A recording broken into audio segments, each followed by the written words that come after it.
Have you overcome something in your life?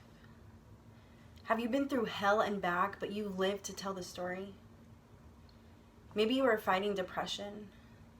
Maybe it was that kind of depression that you stay stuck in your bed and you ignore all the phone calls that come your way. You just get up to get a bite to eat and go to the bathroom, but then you're back there in your bed. But maybe you got out of it. Maybe you started going to counseling, started hanging out with friends again. What was it? What was the thing that helped you? What was the thing that still helps you? Maybe you have a family member or had a family member that was stuck in the cycle of addiction. They stole from you for the millionth time and they lied to your face. You just didn't understand it. But maybe you learned and got educated about addiction. Maybe you learned how to set boundaries because you couldn't control the people, but you learned you can control your own actions. Maybe you've overcome addiction. Maybe you are no longer bound by the chains of addiction. That's a little bit of my story.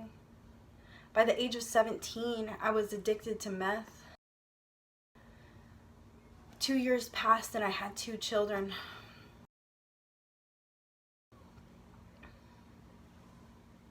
It wasn't me who was raising them, though.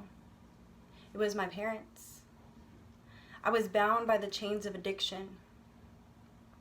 I became homeless. I was in a relationship that was physically abusive both ways. But I didn't want to stop. But I remember one night after the abuse was so bad, I was sitting there in despair and I was like, I can't do this anymore. So I prayed to a God that I didn't know who he was at the time. But then things started to change. Things started to change for the better. I started to make the moves to go to treatment. All of a sudden, the desires in my heart started to change. I finally made it to treatment, and there I found it was Jesus.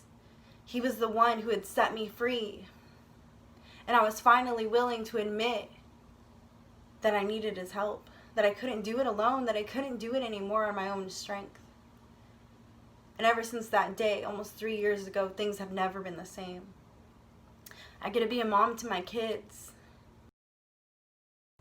And even though it's the hardest thing I've ever done in my life, I know that God is always right by my side. And I always want to share this testimony of what God's done in my life. I always want to share this story because what I've learned is that no pain cannot not be used. Our pain is for a purpose. And it's not that this pain is directly directed at us or it's our fault always. But knowing that there will be trouble in this world, but we can take heart because God has overcome the world.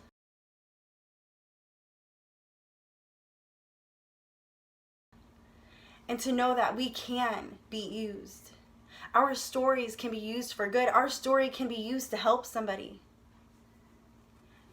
Maybe you're the one whose story gets through somebody's head. Maybe somebody else has been telling them time and time again, you can't live the way you're living.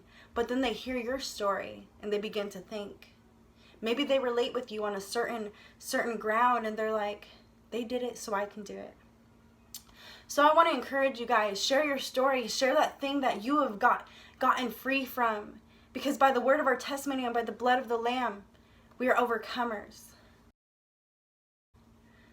So share what you have been given so that you can keep it. Thank you guys, and I want to encourage you again, share your story. It's important. It needs to be heard. Your pain has a purpose. Thanks, guys.